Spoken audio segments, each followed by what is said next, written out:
About 1 man in 6 will be diagnosed with prostate cancer during his lifetime, but only 1 man in 34 will die of it. We spoke with Dr. Craig Cox and Dr. Jeffrey Yoshida of Hoag Memorial Hospital Presbyterian in Newport Beach to learn about the treatments and surgery for prostate cancer that increases survival rates. Prior to the advent of the PSA blood test to try to identify the presence of prostate cancer, that most men had more advanced prostate cancer. This is 20, 25, 30 years ago, and they would present with a larger amount of growth either in the prostate or outside the prostate, and they would have more symptoms such as maybe urinary symptoms. Today though, because it tends to be found earlier, most men have very few or if any prostate symptoms.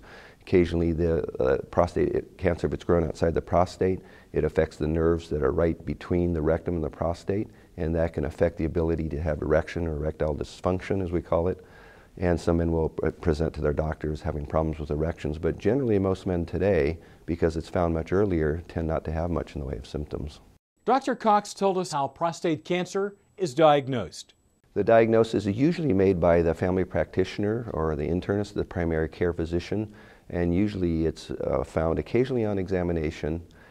In most of the population area that we see in Orange County, it's usually not really found on the digital rectal examination. That's the finger examination where you can feel the backside of the prostate and feel for a hard spot, a lump or a nodule. What we're taught in medical school, for instance, is that the prostate, the normal prostate, feels kind of soft, like the soft tissue here in your hand, whereas a nodule that you're feeling for might feel like a knuckle or a bony protuberance, a hard area, induration, nodule is what we're seeking. Usually it's not found on examination. Rather, usually today, at least in our patient population, what we see is that the PSA is elevated a little bit. It leads to a biopsy by the urologist, and then prostate cancer is found, and that's how the diagnosis is made. All men are at risk, but there's some groups that are higher risk. Obviously, men as they get older. Men, if they have a family history, particularly in uncles, father, brothers, first-degree relatives, and also the black population also is a little bit higher risk of prostate cancer.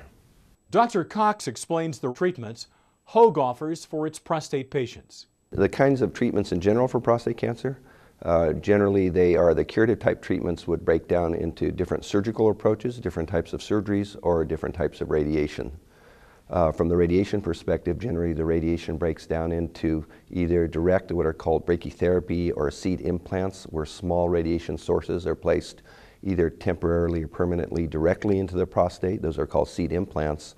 Or external beam radiation, where the patient lies on a treatment table and they're treated from the outside and nothing is placed inside the body. Dr. Yoshida told us about Hoag's prostate cancer program. A multidisciplinary team approach to any disease process will involve multiple team members, different physicians and support staff that focus on the particular disease, in this case prostate cancer.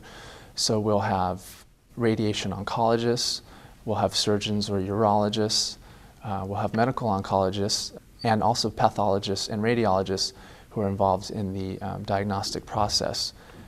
Other members of the team would include nurses. We have a prostate cancer nurse coordinator and other support staff that help with communication with the patients.